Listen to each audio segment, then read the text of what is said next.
Assalamu alaikum students, can you hear me? Yes, sir. So today inshallah we are going to start chapter number 7. This chapter is about entropy. So it is comparatively a difficult concept to grasp. It's a complicated concept, but anyways I will try to give you the understanding of this concept as much as possible. And feel free to ask any question or stop me if you don't understand any concept in the process. Okay, so basically, from our previous knowledge of chapter number 1, 2, 3, what we determined was that there are two modes through which we can transfer energy between the system and the surrounding. These modes are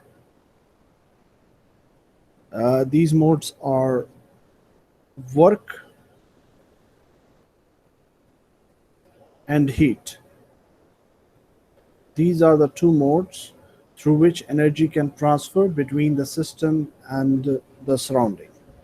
Okay, and work is basically written as W and heat is written as Q.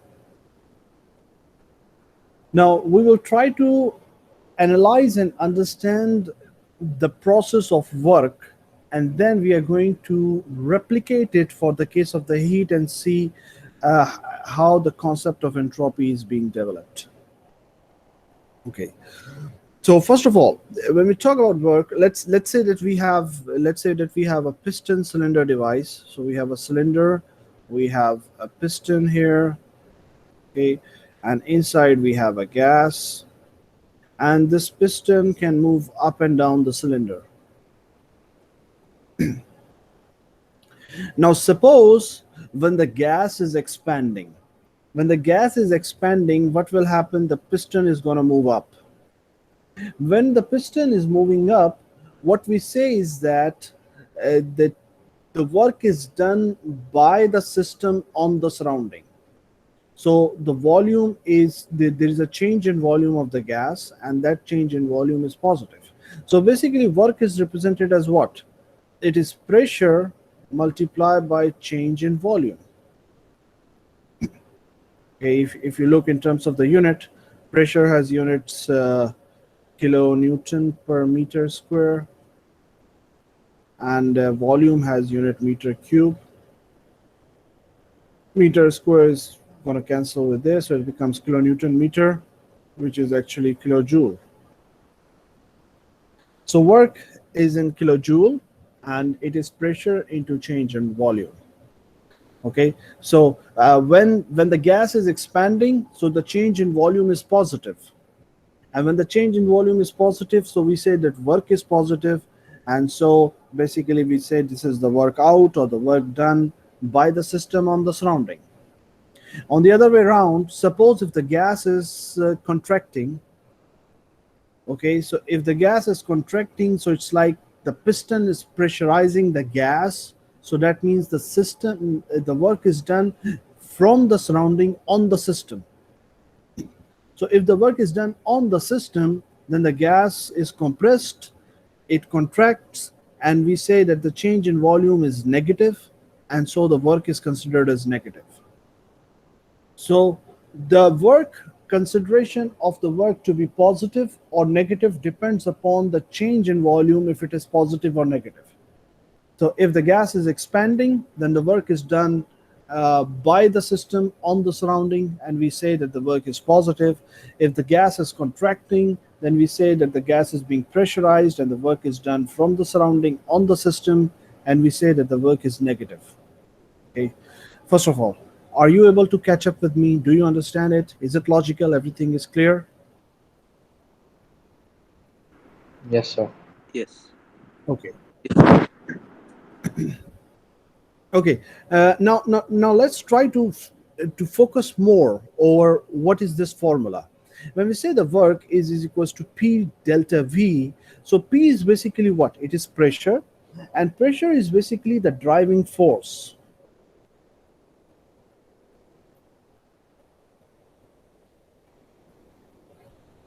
This pressure is something which is causing the piston to move up and down.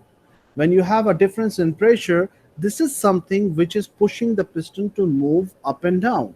And what is del V? Del V is basically the effect. Okay, so del V is basically what? This is the effect. This is the effect of the driving force. The driving force is producing the effect.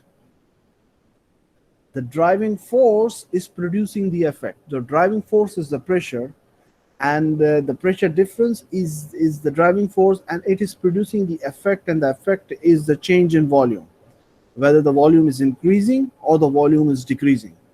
So this is the motion. Change in volume is the motion, and because of that motion you have the work associated with it. If the change in volume is positive, if the volume is expanding of the gas, we will say that the work is positive. If the change in volume is negative, if the volume is contracting, we say that the work is negative. And it is basically work is a product of the driving force multiplied by the effect. And the driving force is that something which is producing the effect, and the effect is in order to counter the driving force. The effect is produced to counter the driving force, which is the pressure difference generated. Okay. Before moving forward, everything is clear so far or not? The concept of entropy is a very complicated concept, and I really want to go step by step so that I make you understand it. So do you understand till here everything or not? Yes, sir. Yes. Okay. Now let's deal with the other form of energy. So we just looked at work. Now let's deal with heat. Now heat is another form of energy. It's another form of energy transfer, like the case of work. Okay, so here let's say that we have a system here now. This is our system. We have a gas inside it, and let's say that the heat is going in or the heat is going out. Okay, so we have heat going in and out. So this is also energy, okay, going in and out. So it should follow the same trend. So we should have Q. It should be a result of a product of driving force multiplying by the effect. Now, one thing we established from the analysis of chapter number 1 and 2, we say that any energy transfer is heat if the main driving force of that energy transfer is the temperature difference between the system and the surrounding. If the driving force is the difference in temperature between system and surrounding, we say that it is heat transfer. Okay, so first of all, the driving force here will become T, temperature. Okay, now the next thing is the effect. Now look here, in the case of the work, pressure is a thermodynamic property, and the change in volume is also a thermodynamic property. So two thermodynamic properties are being multiplied together to get us work. Here, with the same analogy, the two thermodynamic properties should be multiplied to give us heat as well. One of the thermodynamic properties is the temperature, which is the driving force here for the case of the heat transfer. The other is missing. Now, what should be this other thing? There is no thermodynamic property which can define what could fill in here. So the scientists came up with it that this thermodynamic property is an unknown property which was not known before, but it is real, it is there, it is a part of the system, and we call it entropy. So here comes the concept of entropy. So this thermodynamic property, entropy, represented as del S, change in entropy, is a similar way we say that when the change in entropy is positive, the Q will be positive. Sorry, this is when the Q is positive. And when the change of entropy is negative, so we say that the Q is negative. Okay.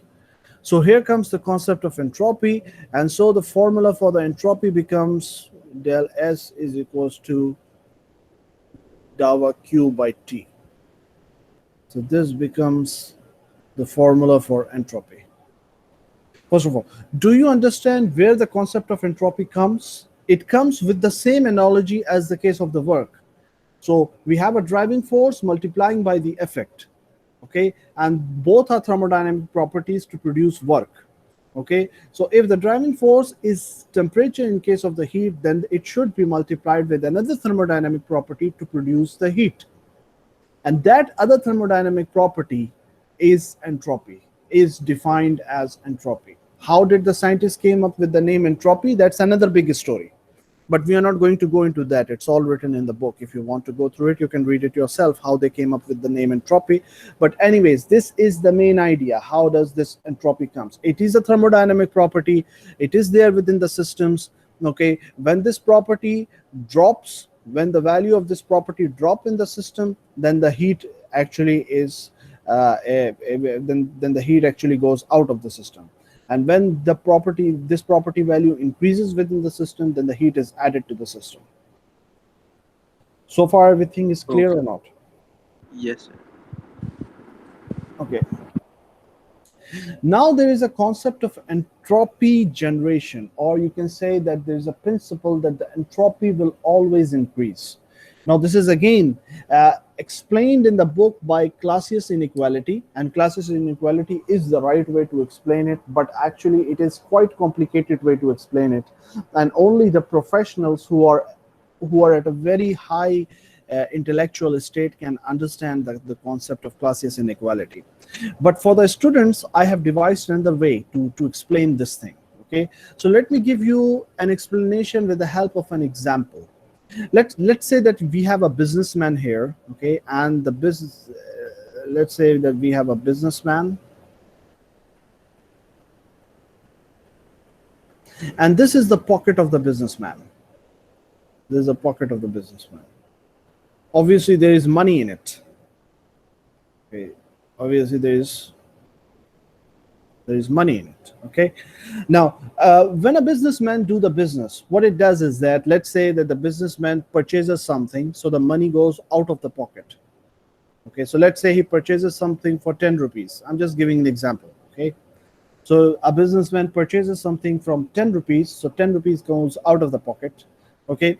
And then obviously when he purchases something, then he do something with it, and then he sell the product. And when he sell the product, so let's say he sell the product at 12 rupees. So if he sell the product at 12 rupees, so obviously these 12 rupees are going to come back into his pocket, okay. So so if I look here, so 10 rupees he goes out of the pocket when he purchases, 12 rupees come back into the pocket when he sells his product. So there is a net profit of 2 rupees, okay. This is the idea. Consider this rupees as the entropy and the pocket as the system. Entropy can decrease from the system locally. Entropy can decrease from the system. Locally, entropy can increase in the system. But in the overall process, if the business is going fine, the entropy should increase. Local entropy can decrease. Local entropy can increase. But in a complete process, overall entropy should increase. And this is the law of the world. This is the law of the world, okay? And this is the Clausius inequality, which says that in a cyclic process, this is must that the overall entropy should increase. And the entropy is referred to as the disorderness within the systems. Okay, and how do they define the disorderness? Disorderness is defined as if, let's the most common example which you're going to encounter of disorderness is that, suppose I have a box. In the box I have red balls on one side and I have blue balls on the other side, okay, and red balls and the blue balls are right now ordered, one on red on one side, blue on the other side. Now if I mix them together, then this is the disordered format, okay. So they will become they all together mixed, and this is the disordered format, okay. So this is how we define that. Let's say the energy was initially ordered, so we have the high temperature energy on one side, we have the low content energy on the other side, but when it becomes disordered, the heat transfer takes place, and the high content and energy from the high content goes to the low content. Okay, and so the overall energy balance takes place, and now the energy is disordered in the format that you cannot not use this energy anymore. This has been utilized. Okay, so this in this format. So here we have the concept of Clausius inequality. The Clausius inequality says the entropy must always increase in the real process world. Okay, but suppose if it is an ideal world, suppose the businessman was a very generous person and he do not wanted to get any profit, so he would purchase the items for 10 rupees, he'll do some work, and then he's going to sell the product at also 10 rupees, and in that case there is no profit. So if this is the case, this is considered as an ideal case, and ideal cases are not possible in the world. But ideal cases becomes as a reference point to actually compare our systems with the reference condition. Okay, so this is Clausius inequality, and Clausius inequality says that it's not possible that the entropy remains constant. It always says that the entropy in a process always increases. Okay, and this entropy generation or the increase in entropy is then linked with the irreversibilities in the system. So if this entropy generation is linked with the irreversibilities of the system, that means larger the entropy generation, larger the irreversibilities, less efficient is the system. And so here we determine a methodology through which we can actually estimate the performance of any system. The performance of any system depends upon the efficiency of the system, and efficiency of the system depends upon how much is the wastage in the system. Okay, so if the wastage is high, that means it's less efficient. If the wastage is low, that means it is more efficient. But the wastage depends upon irreversibilities. And if we have larger irreversibilities, then the entropy generation will be larger. If we have less irreversibilities, the entropy generation will be smaller. Are you making the connections?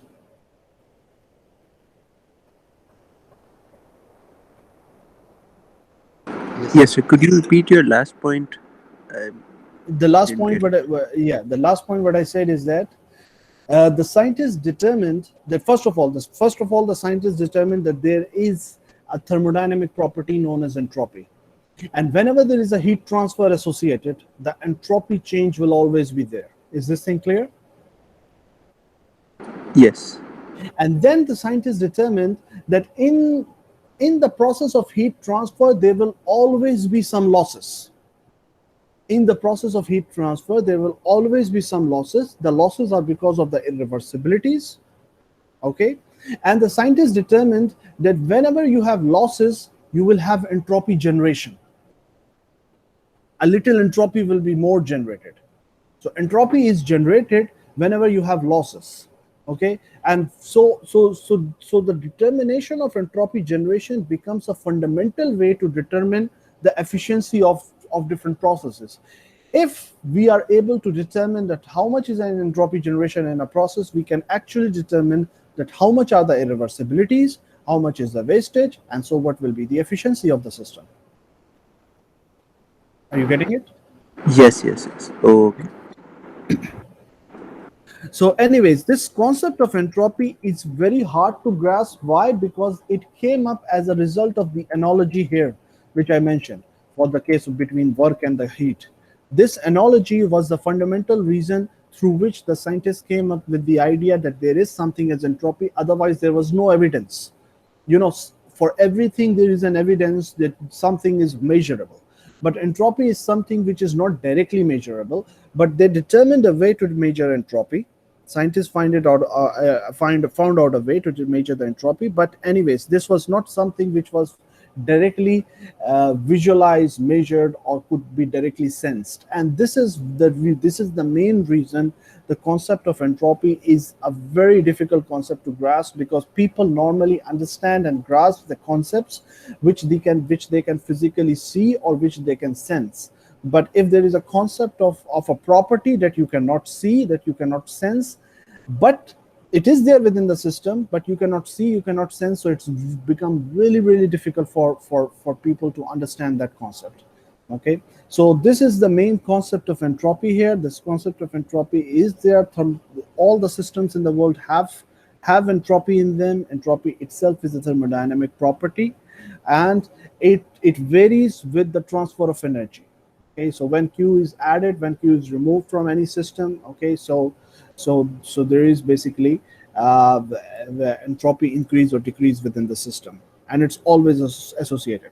And the idea is that whenever the heat process is taking place, the entropy generation or the Clausius inequality says there is always be some losses, and so there will always be some entropy generation, some additional entropy generation. And additional entropy generation means there are losses. There is some part of the heat which is actually lost and cannot be recovered back, okay, because of the irreversibilities in the system. Okay, so let's start with our chapter. We have Clausius inequality. Clausius inequality, first of all, the entropy formula is del Q over T. We already determined that it is del Q over T. Okay, and this term will always be less than equal to 0 for a cyclic process. Change in entropy will always be positive. Okay, but if it is an internally reversible process, then this term will be 0 for an internally reversible process. Well, when we say internally reversible process, means an ideal process where there are no irreversibilities within it. And we already determined that the change in entropy is directly associated with the heat transfer.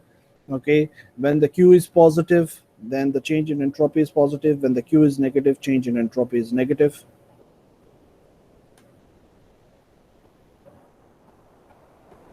Okay, just a minute.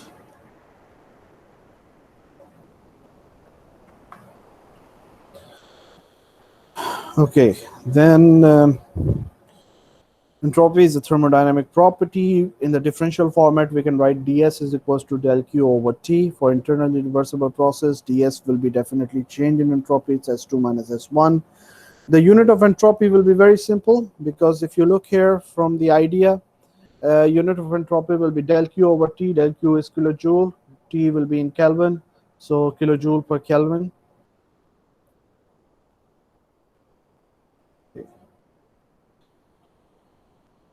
So for an isothermal process, obviously del S will be equals to Q over T naught. Let's see this example. During an isothermal heat addition process of a Carnot cycle. Carnot cycle is an ideal cycle.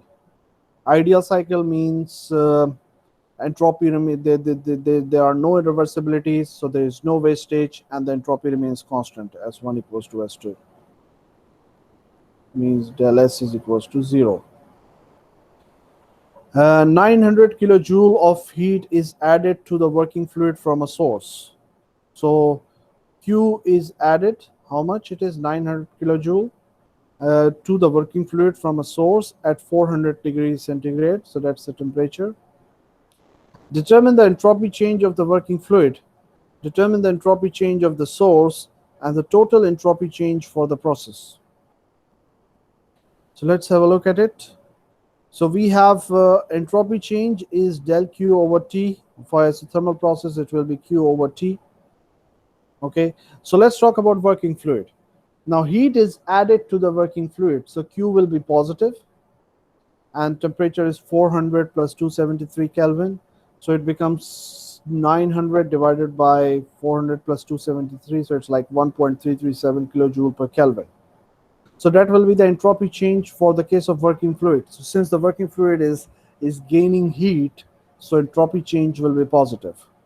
Let's talk about the source. For the source itself, heat is removed from the source, because source is the one which is supplying heat to the working fluid. So heat is actually being removed from the source. So for the case of source, Q will be negative 900 kilojoule. So del S is equals to Q over T, which will be negative 900 over 400 plus 273. So it's negative 1.337 kilojoule per Kelvin. So for the complete process, the overall heat transfer, net heat transfer will be 0. Okay, and so del S will be actually 0. So now if you look here, since del S here is 0 because it is an ideal process, it was for the Carnot cycle. But suppose if it was real process, then del S will not be 0. Rather, what will happen is that the source is going to supply heat to the system, okay, and the source will supply larger heat compared to the amount of heat which would be removed from the system, which will be added to the system. So there will be net heat generation, because there is some amount of heat which will be lost in the process of supplying from the source to the system. So there will be net heat generation, and del S will not be 0 in that case. So, but since this is an ideal case considered for the case of Carnot cycle, so the amount of heat which was transferred from the source to the system, exactly the same amount of heat was transferred, and so the overall for the process del S is 0. The increase of entropy principle, this is something I already explained you from the example of the pocket of businessman. Okay, so whenever there's a cyclic process, locally entropy can increase, locally entropy can decrease. Okay, sorry, here the first one is the entropy decreasing. Locally the entropy can decrease, locally the entropy can increase, but in a cyclic process overall there should be a generation of entropy. Okay, so it should always be positive value for the actual processes. These three lines here are important in the sense that this entropy generation actually determines a fundamental concept to actually estimate the performance of devices. So it is a measure of the magnitude of irreversibilities present during the process. So entropy generation is then linked with the irreversibilities. The scientists find out that larger the entropy generation, larger are the irreversibilities in the system, more is the wastage, and less is the efficiency. So the greater the S generation, the greater is the extent of irreversibilities, and this determines and establish a criteria for analyzing the performance of engineering devices. So there will always be entropy generation, and this entropy generation value will always be positive for the actual systems, but for the case of ideal systems we can consider it to be 0 entropy generation. So here these three lines are also very important. Or you can say this gives a good concept about entropy generation, increase of entropy principle. Entropy of a system can decrease. Locally it can increase, it can decrease. Entropy change of a system can be negative, but entropy generation cannot be negative. It must be positive.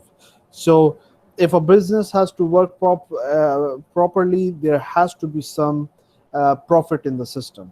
Okay, so here in this case there must be some entropy generation. Okay, and this is the second law of thermodynamics. It says that it's not possible to have it's not possible to have a system with no irreversibilities. You always have some wastage, and so in this case that means you always have a entropy generation which is positive, and it can never go negative. So entropy generation is something which if it is greater than 0, this is an irreversible process. Obviously it is possible, this is the actual world. If it is 0, this is a reversible process, this is ideal. This is not possible in the real world, but anyways we study it just to consider it as a reference point to determine the efficiency of devices. And entropy generation negative, it's impossible. So from till here I have just introduced you with the concept of entropy. Yeah, I understand it's a quite complicated concept, but I tried to explain you in as simple language as possible.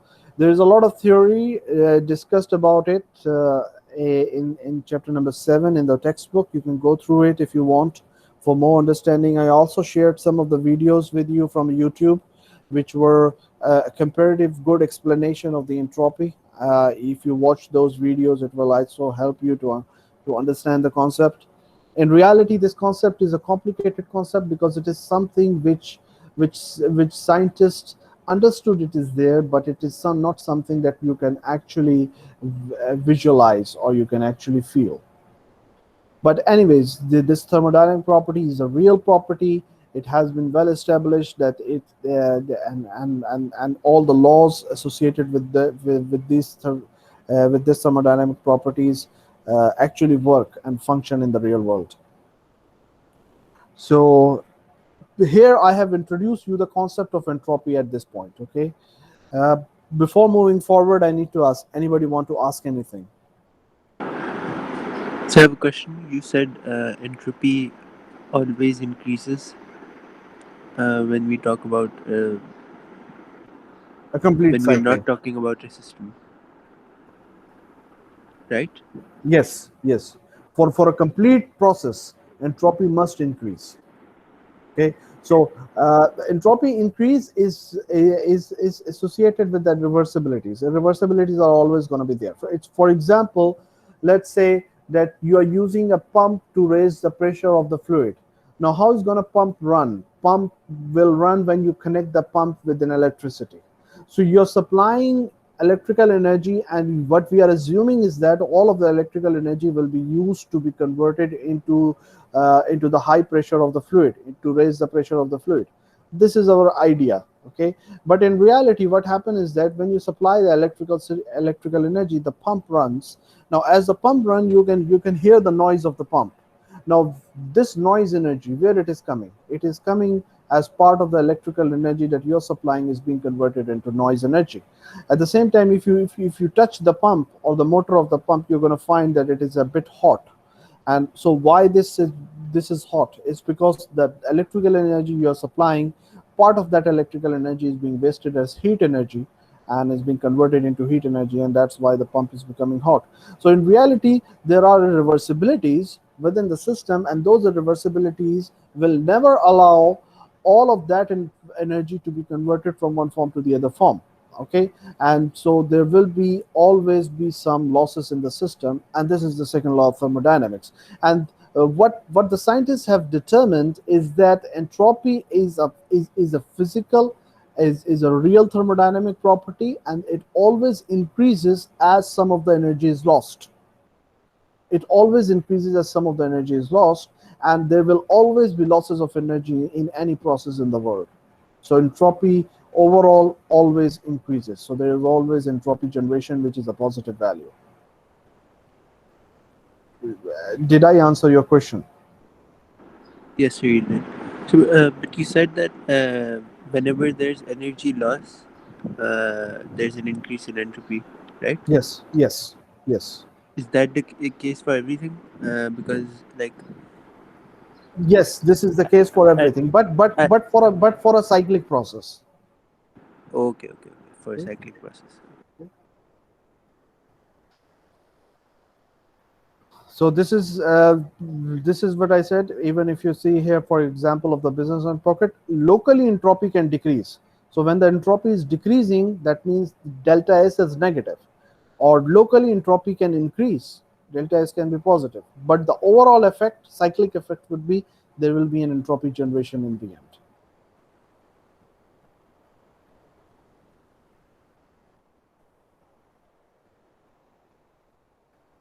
Okay, now the first topic was to introduce entropy, and now I have already introduced you the entropy. Okay, the next thing is that how can we get the entropy data? Okay, so the entropy data, there are three ways we can get the entropy data. The first way is by using the thermodynamic tables. So for water or refrigerant, we have the entropy values there in the tables. Okay, so in the tables of thermodynamics, we have these values with us. Okay, so if you look at the water tables, you have the entropy values. If you look at the refrigerant, you have the entropy values, whether it is in the superheated condition or the compressed liquid or the saturation states. All these values are present there in the table. The first way is that you can get these values directly from the table. The second way is using graphical entropy data. There is a graphical entropy data, like for example the Mollier diagram and things like that. So we have the graphical data from where we get the entropy values, but this we are not using. Why? Because the graphical value, the graphs which are provided in the book are so poor quality and so compressed that you cannot actually extract the values from it. If we had good quality graphs with us, then we could have used it. For example, when I was studying my bachelor's, so we had good quality graphs provided by the university, and so we used it. But here, for you guys, we don't have really. We have the only ones available in the book, and this is not really good quality graph. So we are going to ignore the graphical methodology of getting the entropy data. Then we have the TDS equations. TDS equations are very fundamental equations which are developed. We call them TDS equations because this is a formula. We say Q is equals to temperature multiplied by change in entropy. So this is TDS. So we call these TDS equations. So we have TDS equations through which we can actually determine the values of entropy for the case of liquids as well as for the case of ideal gases. Okay, so we are going to go into this in detail as well in today's lecture. So let's start one by one. First of all, let's start with the values that we get from the thermodynamic tables. Not to explain this anymore, but you can get the entropy values from the thermodynamic tables for the values of the fluid as well as for the values of the of the gas. Okay, uh, and then once you have the entropy values from thermodynamic table, just take the difference of that, multiply with the mass, you're going to get what is the entropy change in totality. I'll go through this example in a quick way because this is a similar kind of example we have been dealing with in chapter number 3. uh, let's say we have a rigid tank. A rigid tank means V1 is equals to V2. It contains 5 kg of R134A. This is the working fluid initially at 20 degrees centigrade. So this is T1 and 140 kilopascal. So that's P1. The refrigerant is now cooled while being stirred until its pressure drops to 100 kilopascal. So that's P2. Determine the entropy change. So we need to determine delta S, which is S2 minus S1, okay, of the refrigerant during this process. So it's a very simple problem because since we are using R134A, so its thermodynamic tables are provided for it. You can get the values directly from here. The methodology will be very simple. We use the T1 and P1 values to get S1 and V1. Then we say that V1 is equals to V2. So we have V2 with us, and we know what is P2. So we're going to use this V2 and P2 to get S2. And then once we have S2 and S1, we're going to use this to get delta S. So it's a simple procedure. Let's see the solution here. So we have a rigid tank here, R134A refrigerant, T1 given, P1 given. Cooling is being done, P2 is given. We need to find delta S. So using table A12, we go at that pressure 140 kilopascal. We see the saturation temperature, compare with the temperature that we have, determine that it is superheated. So we go into table A13. We go into table A13 at that pressure and temperature. We determine what is the entropy. So that's our first entropy, S1. Then we also determine what is the specific volume. Then we say that this specific volume is the same as the second specific volume because it is rigid tank. Okay, so at 100 kilopascal, we compare our specific volume with VF and VG value, and it determines that it is in the saturated liquid vapor mixture region. So the first thing is that we determine the quality, and then after finding the quality, we go into this formula to find out what is entropy S2. And once we have S2 and S1, we're going to use it to find delta S. And there's one step missing here, that since the mass is provided, so we can find out the overall change in the entropy. So this is the change in the specific entropy. If you multiply with the mass, so it's going to give us the overall change in the entropy, delta S. So this step is missing here, but anyways, with this you can solve the problem. Is there anything within the problem solution which is not clear? Please ask. So I have one question. Yes. This always confuses me, even though it's a very old concept that you taught Hmm. us. Hmm. So you say that a rigid tank, for a rigid tank, V1 is equals to V2, Yes. but the fluid has to be completely full inside the tank, right? No, To not necessary. Not for yeah, that to be true. yeah. There is no air in it. It's all fluid, but I'm not saying it should be in the liquid format. It might be in the liquid vapor mixture format. It might be in the vapor format. It might be in the liquid format only. But it's all the same fluid. There's no air inside. Oh, okay, okay. I see. Okay, so it's a mixture. Okay, so it's all inside. So if I say this is my rigid tank, this is my rigid tank. It is filled with, here in this case, R134A. That's it. R134A is inside, nothing else. Whether it's in Okay, the liquid form, vapor form, or whatever. okay. Thank you. Okay, so next thing is the property diagrams. Property diagrams, there are two types of property diagrams: TS diagrams, enthalpy entropy diagram. Enthalpy entropy diagram for the water is specifically known as the Mollier diagram. Okay, but again, as I told you, since we do not have a good quality diagram with us, so we're not going to use these diagrams to get the values. We are going to use the thermodynamic tables. Okay, the next concept is the isentropic process. Okay, isentropic process is basically what? Iso means same, tropic and comes from entropy. Okay, so isentropic means a process where the entropy is same. So that means we isentropic has delta S0 means S2 minus S1 is 0 means S2 is equals to S1. So this is a kind of a process known as isentropic process.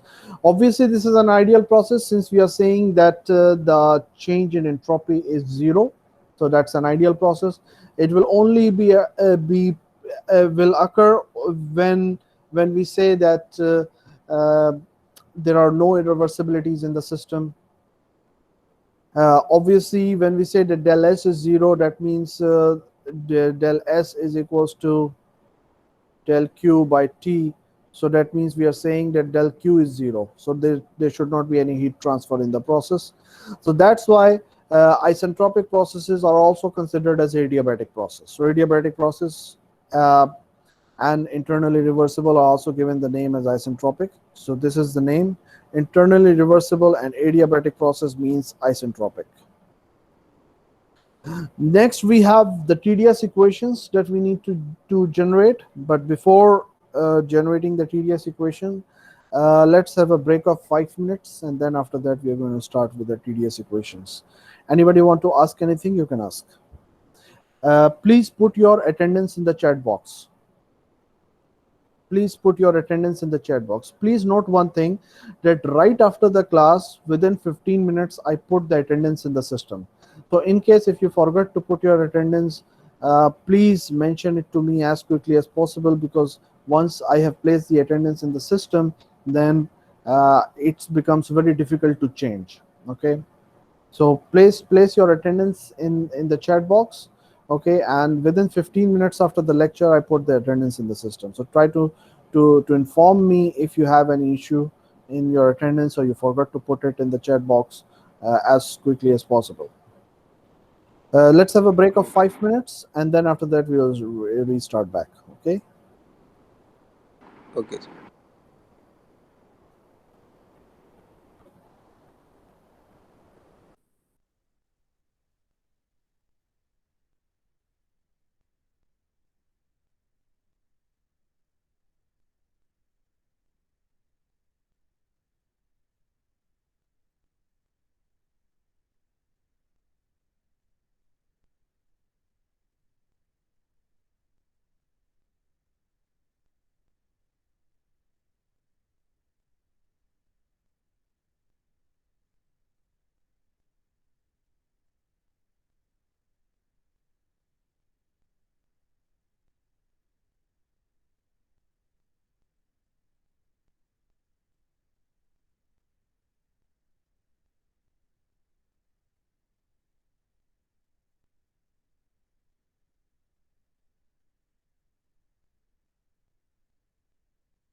Okay, so let's start with our TDS equations. So we discussed about how do we get the entropy values from, or the entropy change from the thermodynamic tables or from the graphical data.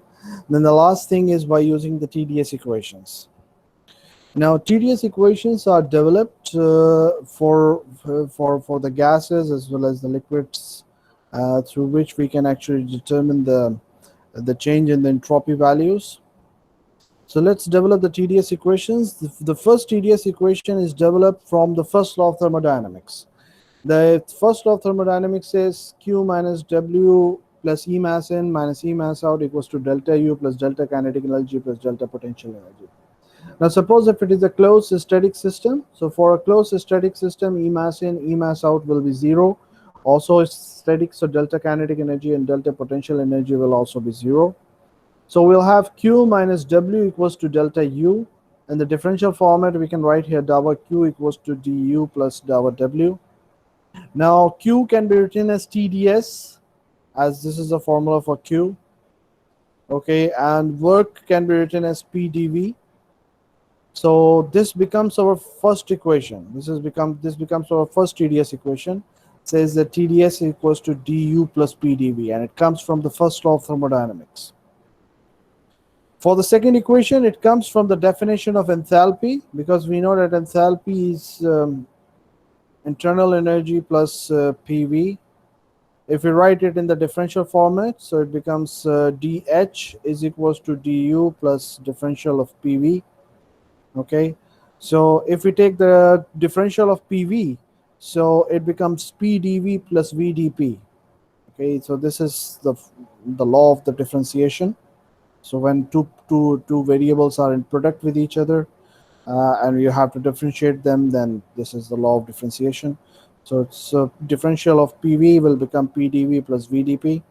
Now from the first equation, we know that du plus PdV is TDS. So we can just substitute the value here, du plus PdV as TDS. So it becomes this. So dH is equals to TDS plus VdP. On the unit mass basis, this becomes our two equations. So these are the two fundamental equations which are developed for and are known as TDS equations. Okay, so I have placed here a summary page. So let's have a look here. In the summary page, we have TDS equations. These are the two TDS equations. This is one, this is second. Equation 1 and equation 2.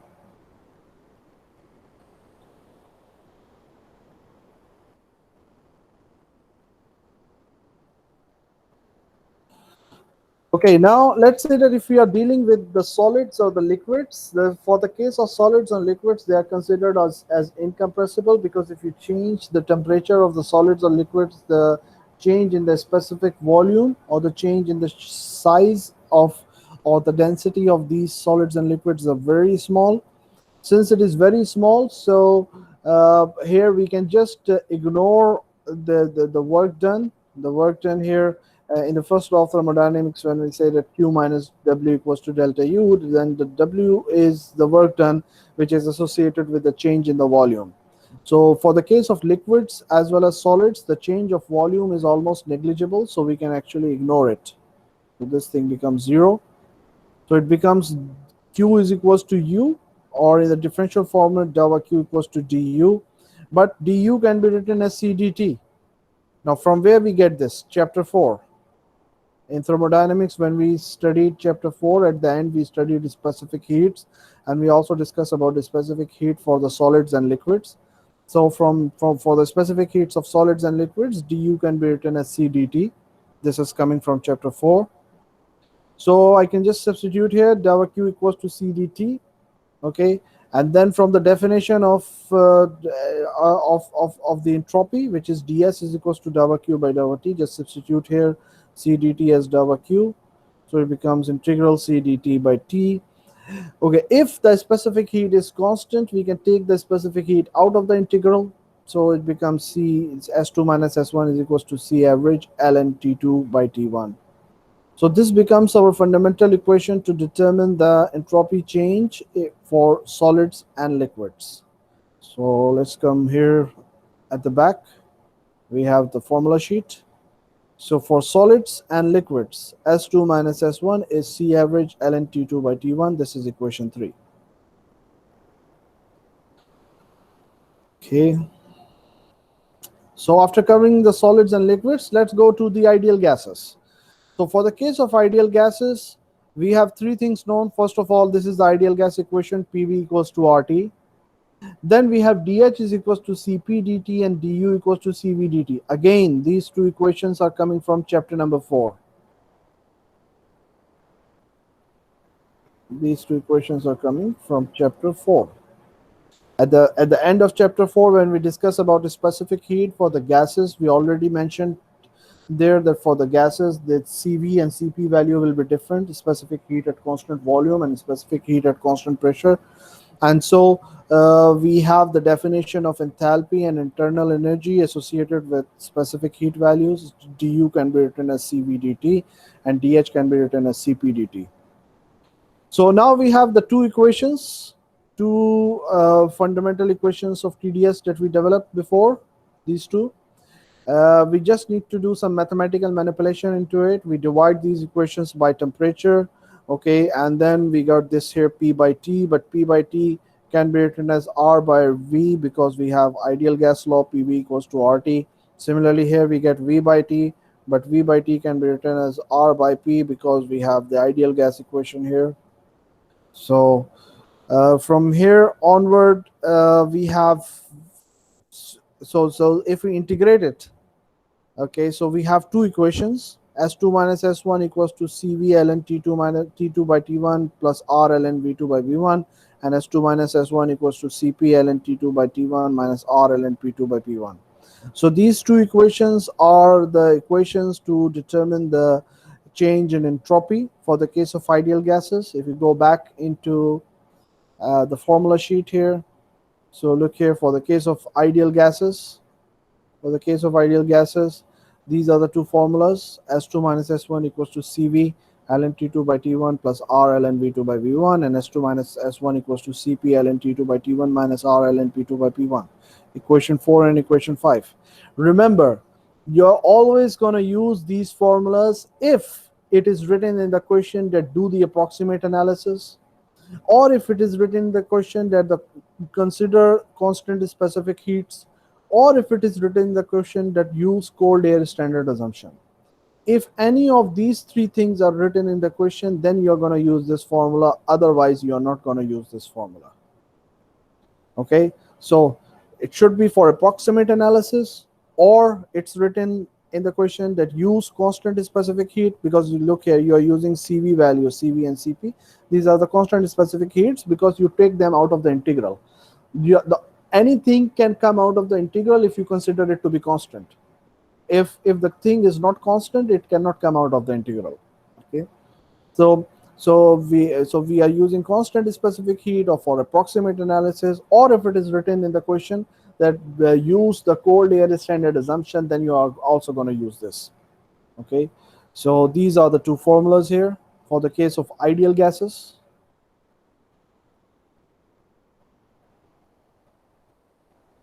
Okay, so let's go back.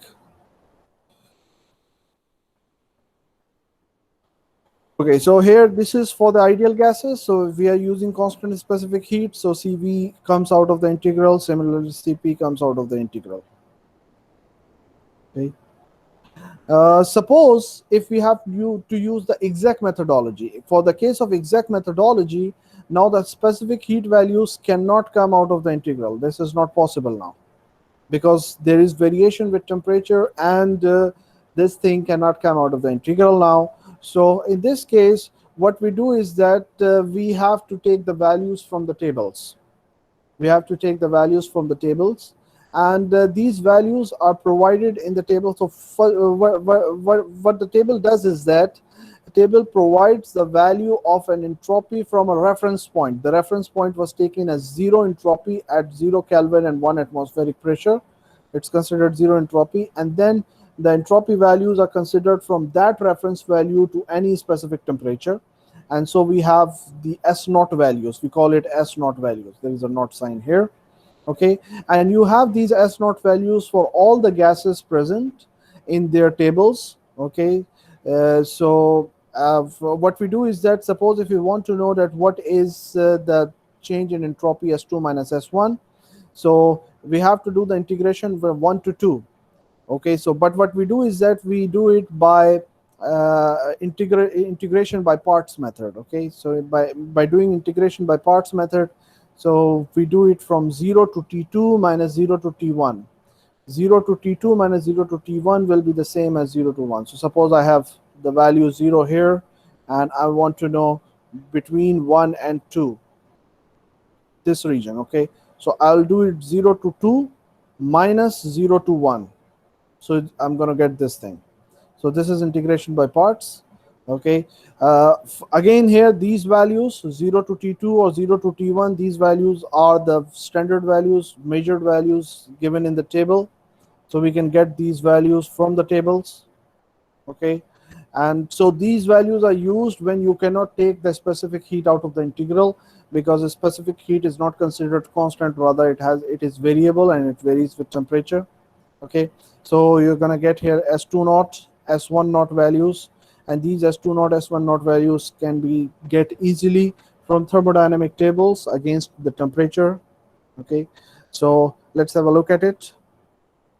If you go into thermodynamic table, let's say a table A17. Table A17 is for the case of air.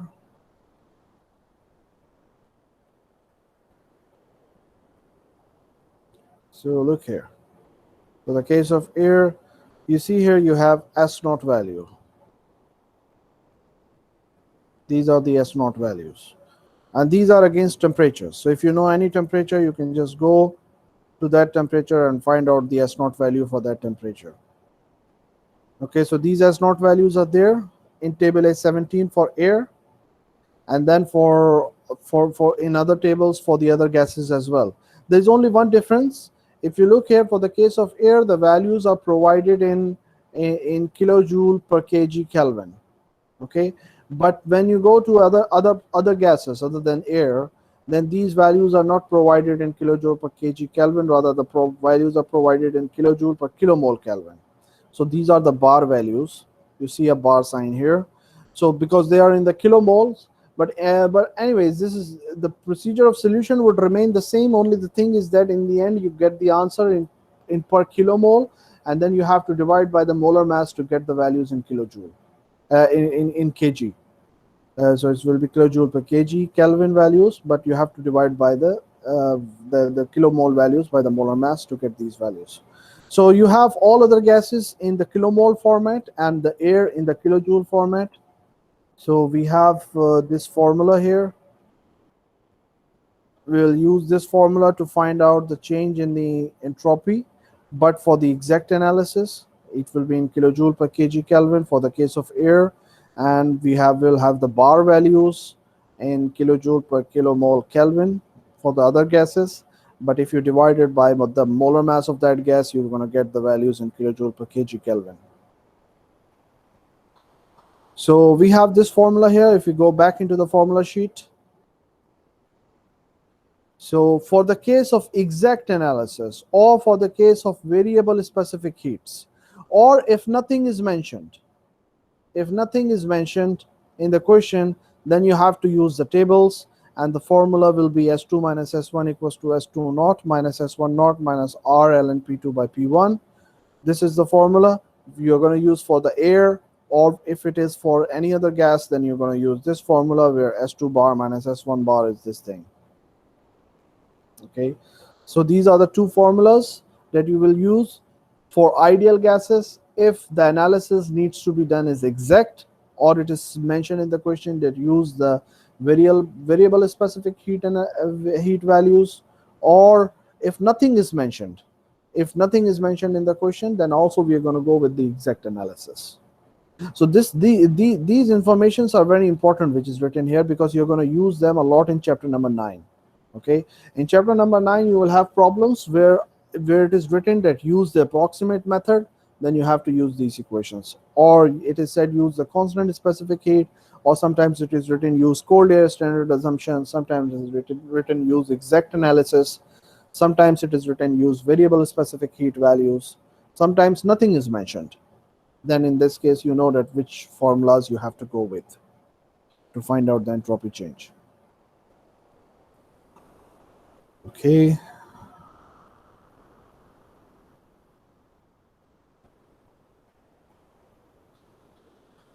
Let's have a problem here. Air undergoes a change of state from an initial temperature. So first of all, it is air. Whenever it is air, so that's table A17. Goes a change of state from initial temperature and pressure. So this is T1, and the pressure is 100 kilopascal, that's P1, to a final state of 107 degrees centigrade, that's T2, and pressure is P2, 100 kilopascal. Determine the entropy change of gas by using constant specific heat and by using the variable specific heat. So since we know the temperatures and pressures, so if we look in the formula sheet, since we know the temperatures and pressures, so we will use this one, equation 5, because equation 4 uses temperatures and specific volume, but we don't have a specific volume here, we have pressures and temperatures. So we're going to use this one for the constant specific heat, and obviously we have this formula for the case of variable specific heat.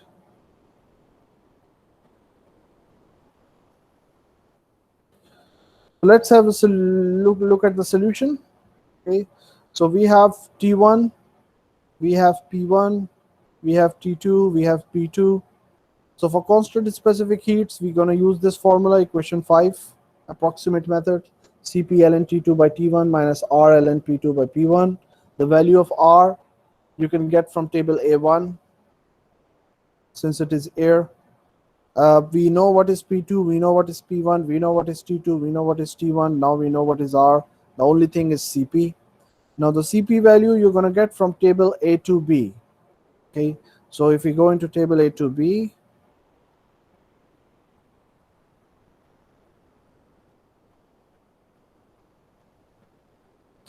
this is A to A, this is A to B.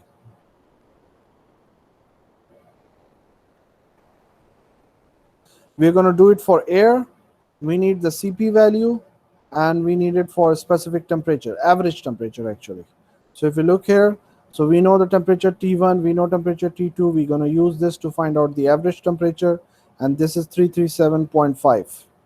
Okay, so we're going to go into the table at 337.5. So we have 350 here, we have 400 here, we have 300 here. So 337.5 will be between 300 and 350. So we're going to use this. We're going to interpolate in between to get the values. And we'll get the value of Cp average. Then we're going to use the Cp average value over here. Substitute the values. You're going to get what is S2 minus S1. Now this is by using constant specific heat. For the case of variable specific heat, you're going to use the exact method. You're going to use this formula. So we need S2 dash and S1 dash. We know the temperatures of 1 and 2. 1 is 295 Kelvin, 2 is 380 Kelvin. So we go there into the table, table A17.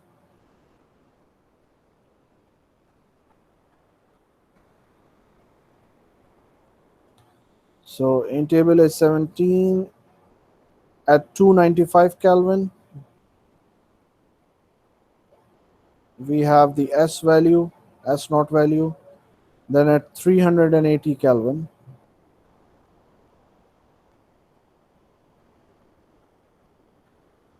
we have another S value.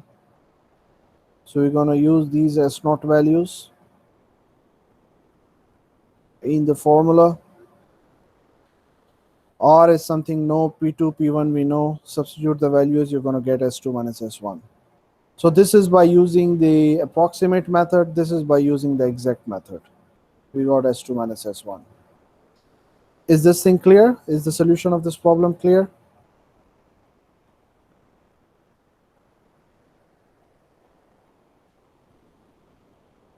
Is there anything within the solution of this problem which is not clear? Please ask.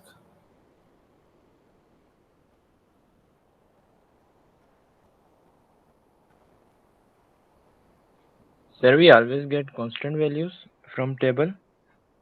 Sorry, which one? The integral one that are constant that are given on table. Na? Yeah, these are the constant values. Okay, sir. Okay, so this is the problem. Then we have another problem. This another problem is for carbon dioxide gas. It's similar problem like the first one. The solution is done here. You will go through it, go through the solution yourself. It's very simple. The only difference is that for the case of carbon dioxide, you're going to use the table of carbon dioxide. So this table, you're going to use table A18, but the values that you're going to get will be in kilomole. So you're going to solve it the same way, but in the end, you need to divide it by the molar mass. So in the end, when you divide by the molar mass, then you're going to get the values in kilojoule per kg Kelvin. Otherwise, it's the same way solution as done before. So go through the problem yourself. This one, solution is there in front of you. Uh, this is done. Okay.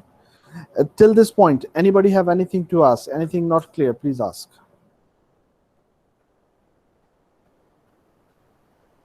Are you catching up with me? No, sir. Yes, sir. Okay. Okay, so let's move ahead. So let's say that we have isentropic process. If we have isentropic process, in case of the isentropic process, as I told you, delta S will be 0. Okay, so we have delta, for the case of isentropic process, delta S will be 0. Okay, so that means S2 minus, so that means S2 minus S1 will also be 0. Okay, so since we have S2 minus S1 0, that means S1 equals to S2. So now we have the two equations for the ideal gases already developed. Okay, so in those two equations we put S2 minus S1 0. Then we do a little mathematical manipulation. These are some of the mathematical manipulations, simple mathematical manipulation. You can go through it, you will understand it much better. We're going to use the results from chapter number 4, where in chapter number 4 we derived that R equals to Cp minus Cv for ideal gases and K is Cp by Cv. So we're going to come up with two equations here. T2 by T1 equals to V1 by V2 power K minus 1, and T2 by T1 equals to P2 by P1 power 1 minus K over 1 minus 1 over K, or K minus 1 over K. So here we have a relationship between temperature and specific volume. Here we have a relationship between temperature and pressure. That means we can also have a relationship between pressure and specific volume. So these are the three equations developed for isentropic process using approximate analysis for ideal gases. So if we have this case, okay, so let's go into the formula sheet here, back. So if it is written in the question that use the approximate method for, or use constant specific heat values, or use cold air standard assumption for ideal gases with isentropic process when S1 is equals to S2, for this case, then you have to use these three equations. So these three equations has to be used only if it is approximate method or constant specific heat values, or use cold air standard method for ideal gases with isentropic processes. So these are the conditions where these three equations will be used. Suppose if it is exact method, then we cannot use these three equations. Then we have to use the tables. So let's look at it from that point of view. Suppose if it is exact method, then for the case of exact method, we are going to use we're going to use the formula, these two formulas, which is V2 by V1 equals to VR2 by VR1, and P2 by P1 equals to PR2 by PR1. Now PR and VR values are provided in the tables. If you look here, for example, for the case of air table, you see here we have the PR value and we have the VR values. These PR and VR values are actually provided for the case of air, and so we will get these values directly from the table. if it is exact analysis for isentropic processes. Okay, the methodology will be this, that suppose if we know the temperature, corresponding to the temperature, we are going to get the PR. Suppose if we know P1, T1, and we know P2, and we need to find T2. So here we know the pressure ratio because we know P1 and we know P2. Okay, so we're going to work with the PR. So corresponding to temperature T1, we are going to get PR1. Then we're going to substitute it into the formula. Since we know P2 and P1, we know the pressure ratio. Now we know PR1, we're going to get PR2. We're going to go back into the table at PR2. We're going to find what is T2. Suppose if we know what are the volume ratios. Suppose if we know what are the volume ratios, so then we are not going to work with the PR. Otherwise, we are going to work. Now we are going to work with the VR. So corresponding to T1, we're going to get what is VR1. And then from VR1, we are going to get what is VR2 by using this formula. Since we know what is VR1, V2, and V1. And then we're going to go back into the table at VR2 and we're going to find what is T2 corresponding to that. So these formulas and are going to be used. If you let's have a look at it at the back in the formula sheet.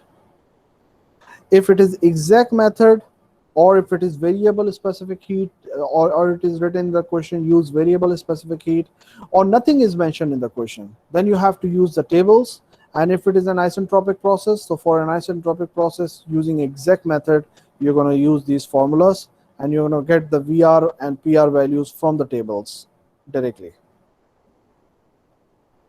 So this table, this formula sheet is very important formula sheet for you to actually determine that which equation to be used under what condition. Okay, so for isentropic processes, these are used. Okay, and for approximate method, this is used, and for exact method, this is used. Okay.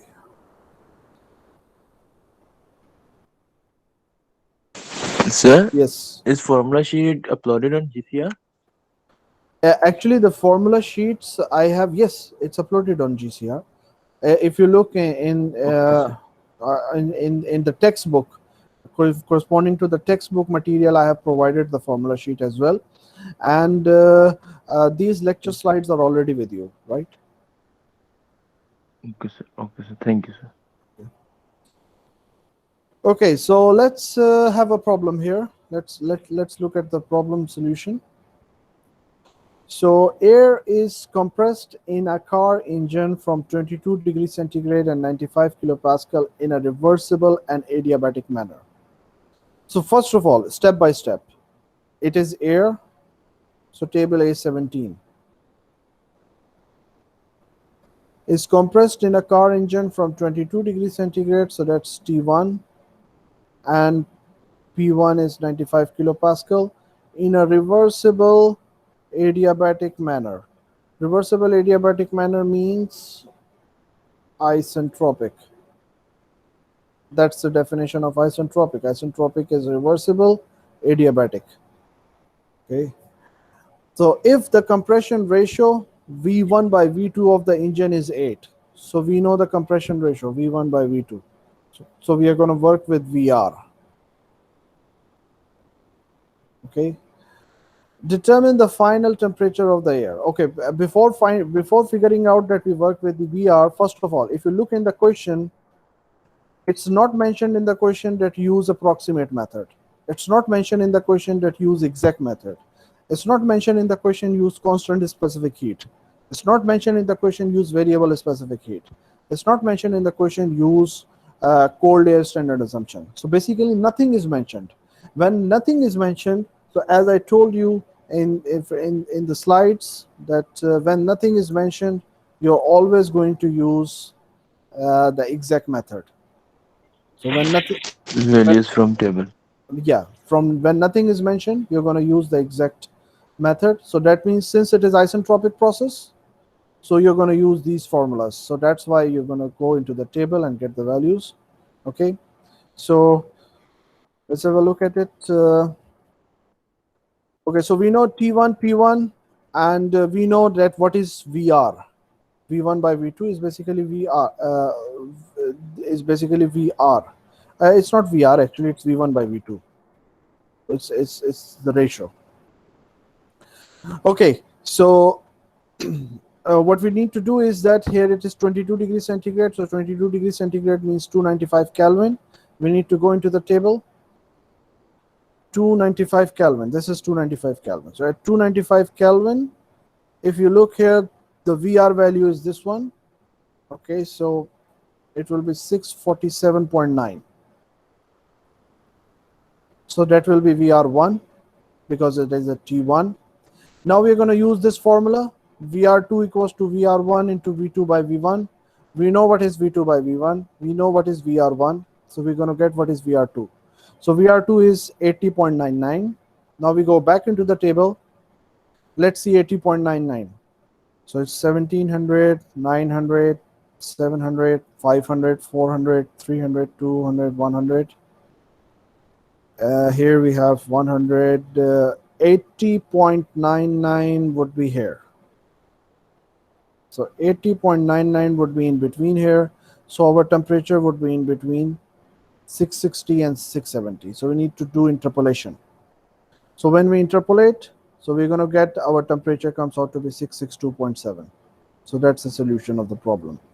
Do you understand the solution of the problem here or not? Yes, sir. Okay. Sir, it's easy. Suppose it was written in the question that use constant specific heat. Then you're not going to use this procedure. Suppose it was written in the question that use constant specific heat. Then what you need to do that then you're not going to use this one, but for constant specific heat isentropic process, you're going to use these relationships. Since we know we want to find out temperature and we know the volume ratios, so we're going to use this equation, equation 8. If it was written in the question, use constant specific heat. Okay, so let's go into the question. So if it was written use constant specific heat, then you're going to use this equation. And now we know what is V1 by V2. Now we know what is T1 and we know what is K. So we can get what is T2. Then this will be the way to solve the problem. Okay. Sir, one Yes. Yes. minute. There is written, therefore the temperature of air will increase by 367.7. How? Because what was the initial temperature? 22 degree. What is the final 22. temperature? What is the final temperature? 662 Kelvin. Okay, converted Okay. on Celsius. Okay. Converted into degree centigrade, right? Yeah. Okay. So the solution is clear so far? Everything is okay? Yes, sir. Okay. Okay, Sir, so sir, yes. repeat the Yes, please ask. last one. Yes, sir. Alternative The solution. last one was written that suppose if in the question it was written that use constant specific heat, then you had to use this formula. Okay. Okay, otherwise you cannot use this formula. Then you have to go for the exact analysis. The top one is the exact analysis.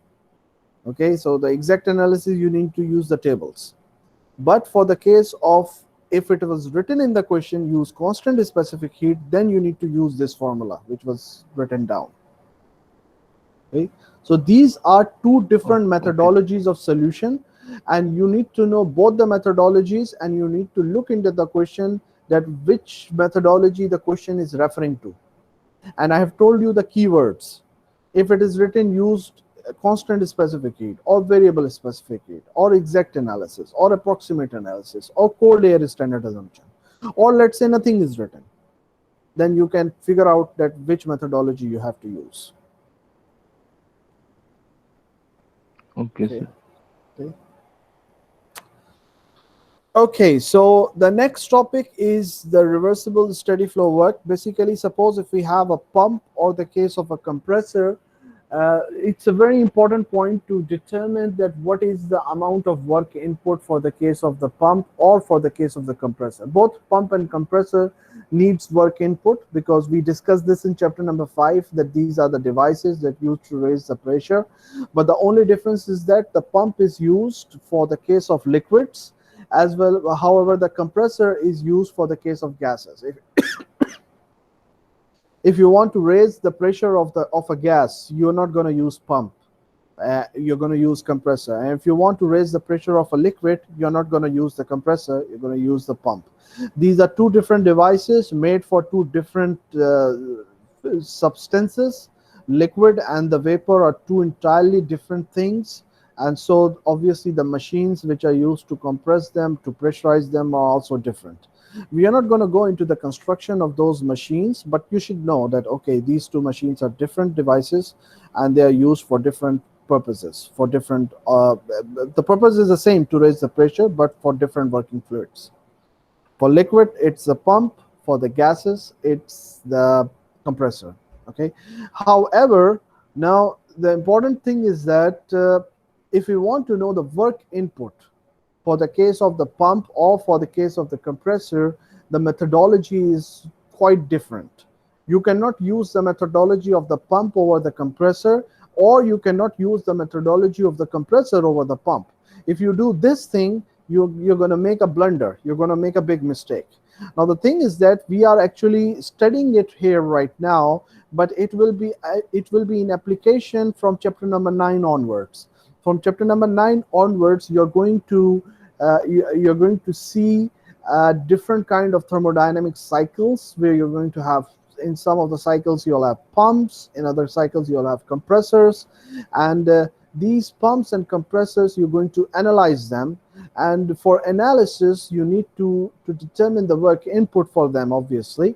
But the methodology of determining the work input is just mentioned here, and I'm going to refer it here all the time when we will start those chapters.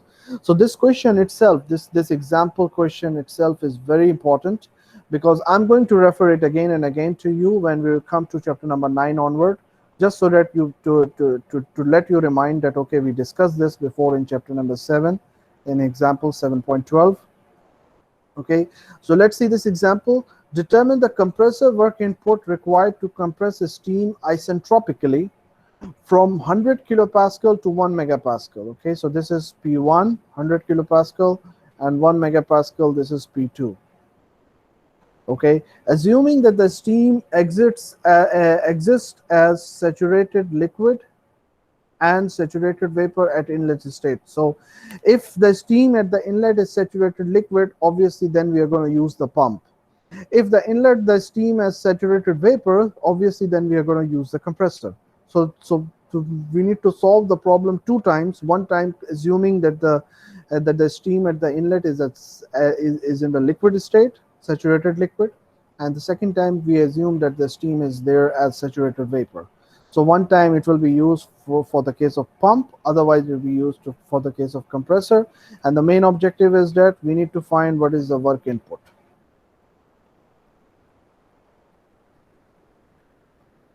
Okay. So let's have a look at the solution. For the case of the pump, let's say for part 1, first of all, what we need to do is that since we know what is the pressure at the beginning, at the inlet, so at that what we need to find what is the specific volume of the liquid.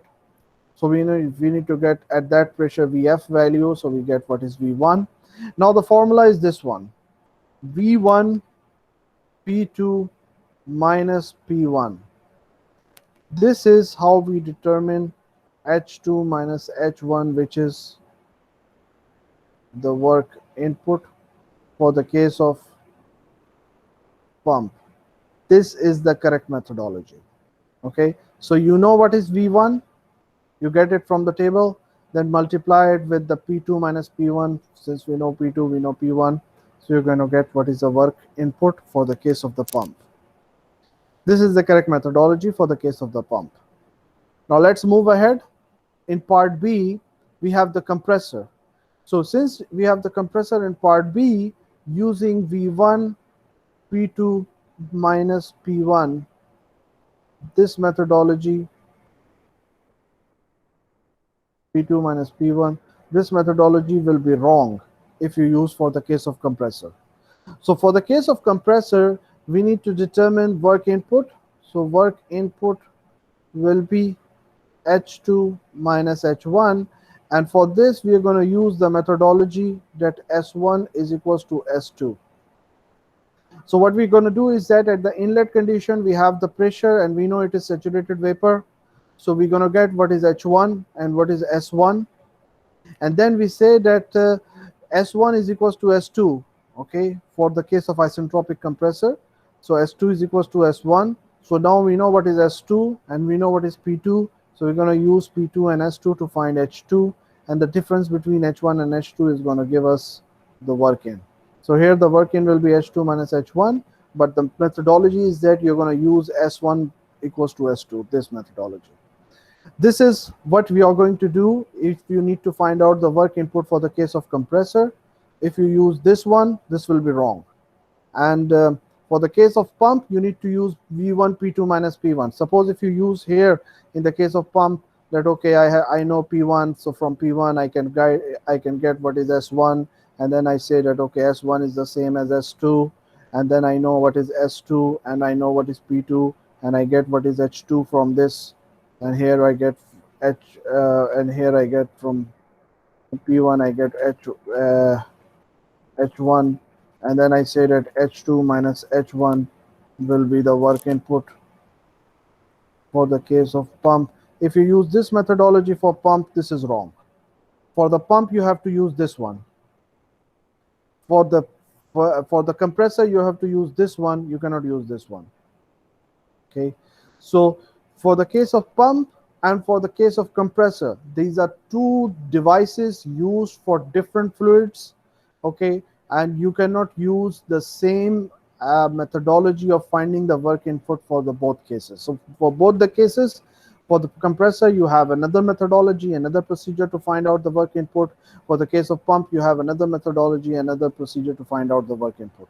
So this question itself is a very fundamental and important question, because you will have cases in future where you will have pump and the compressors in the same device, and when you will be analyzing the pump, you're going to use the methodology for the case of the pump. Then we will be analyzing the compressor, then you should be using the methodology for the case of the compressor. So this was the solution of this problem. If there is anything which is not clear in the solution of this problem, please ask.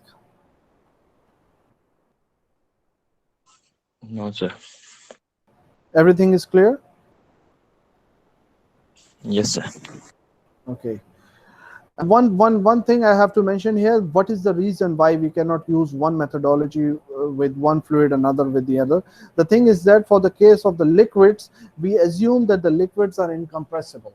When we assume that the liquids are incompressible, this means what?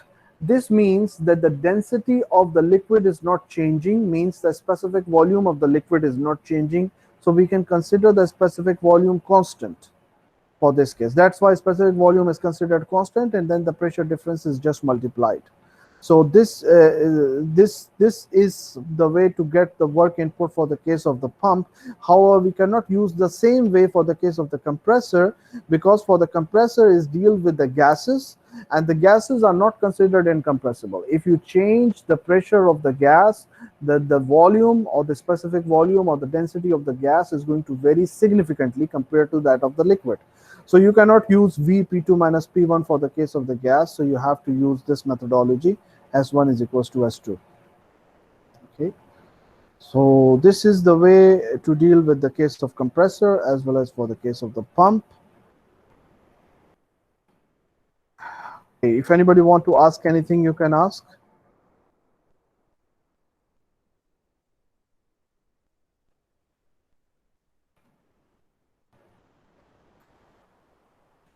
Actually, you know what happened is that when I'm giving the lecture to section A, I'm giving the lecture for the first time in the day, so my speed is a bit slow.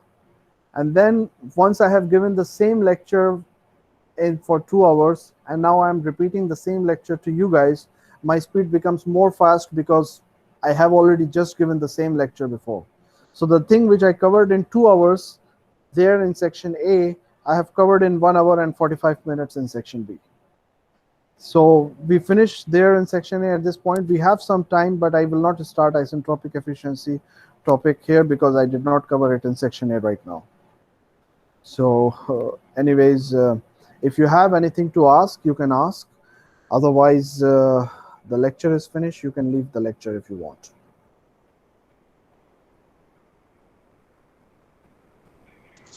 No Sir, questions, attendance sir. is marked. Yes, once again, anybody was asking something? Sir, No I was questions. asking about attendance. His attendance is marked. Yes, I already asked you in the break time to put your attendance in the chat box. Sir, I haven't put. Okay, please put it.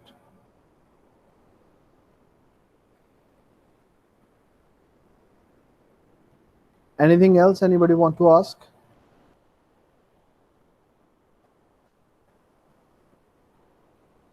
No, sir. Okay, that's it. You can leave the meeting if you want. Okay, sir. Allah Hafiz. Okay, sir. Okay. Allah Hafiz. Allah Hafiz. Love is, sir. Allah Hafiz.